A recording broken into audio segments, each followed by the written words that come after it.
This is my first attempt at screencasting, and I'm going to show you how to set up your waltz in Sibelius. So you should have downloaded Sibelius first from Avid to do this project, and it comes up and it's this, it's a treble clef icon. I don't actually think you can see that.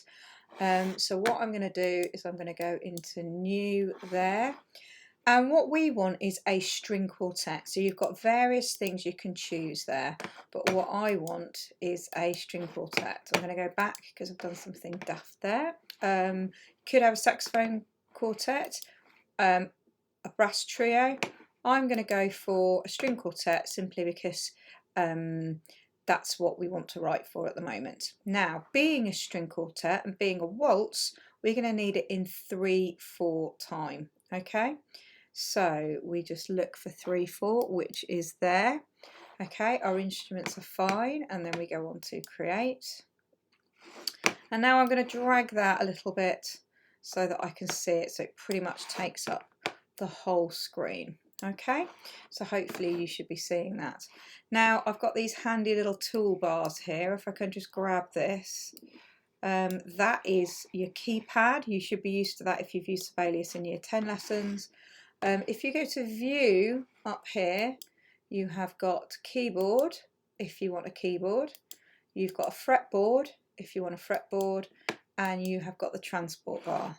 Now I would say I want these on transport and keypad. Okay, so it works exactly the same as Sibelius that we've got at school.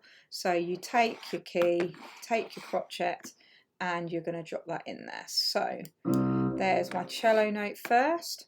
Okay, I'm going to put a minim in the violin part. I'm going to put a minim in the violin too, and I'm going to put a minim there. Okay, and then you go up to your transport bar and play. Okay, so just an outline of the functions in Sibelius. Obviously we'll come to things as we come across them, but you've got your menu up here, you've got your home.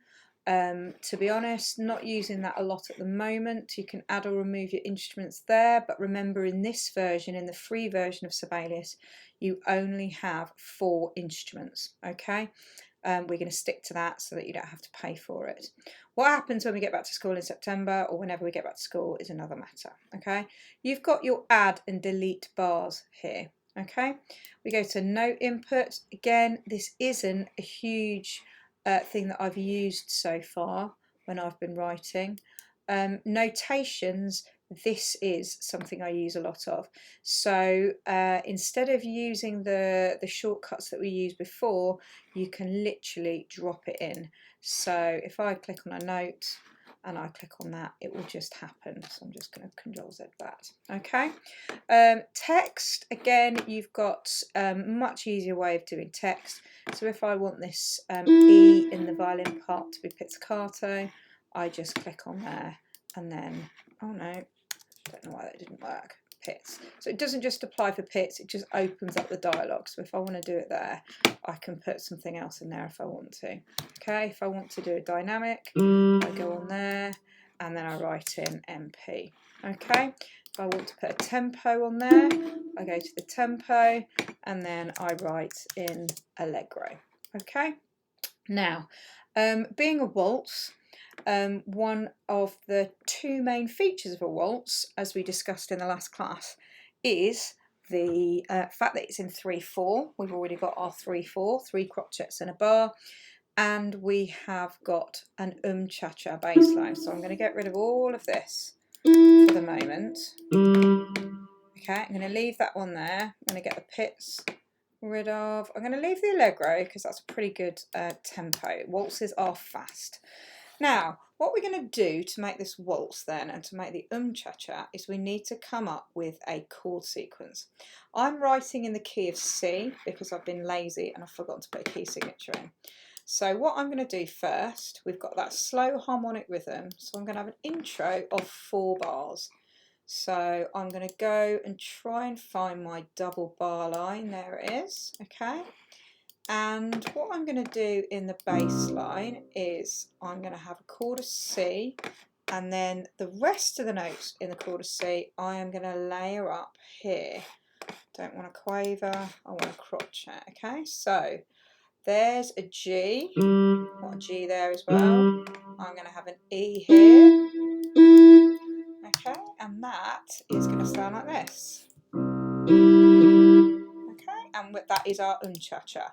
So you've got the in the bass and the cha-cha in harmony. These are a sixth apart. You could use thirds, think about your Mozart, but that is your cha-cha. Okay, so now I'm going to copy that. That's our intro. I'm going to grab it all, same way you would do at school, and I'm going to press R. Okay, so at the moment it sounds like this. Okay,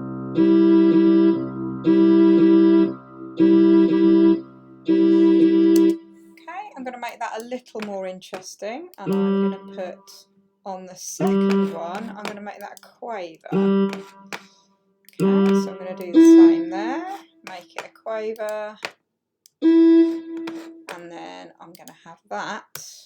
I'll copy that to bar 4. Oh, I've totally forgotten what thing I'm using. There we go. And now have a listen.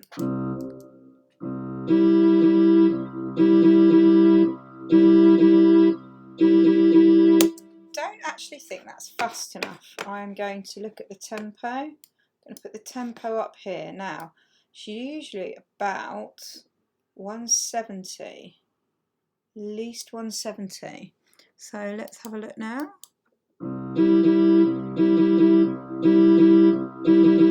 That sounds a little bit uneven to me. I've noticed that in Sibelius first. It doesn't always feel metronomic, but we'll figure that out later. The other thing I'm going to do is we're going to go up to there. I'm just going to put the 5th in, not changing the chord, but I'm putting the 5th in. So now it goes the C, G, C, G. Now what I've done is I haven't changed the chord for this bar. I've just put the G at the bottom instead of the C. So it's what we call an inversion, but this is the result it has.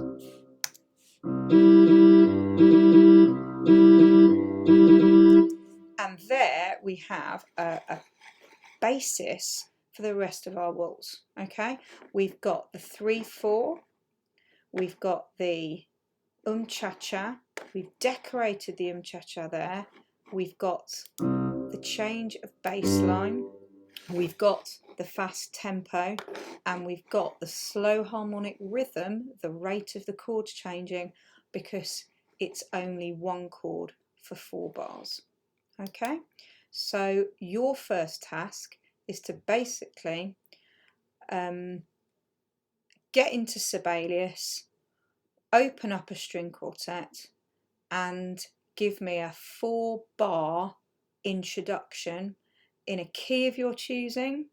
It needs to have a slow harmonic rhythm, it needs to be in 3/4, and I'll give you a little bit of poetic license with the rhythm that you choose for the cha-cha. Notice we haven't got a violin 1 part in there yet, because that's coming, because that's the melody. Okay, so that's it for today.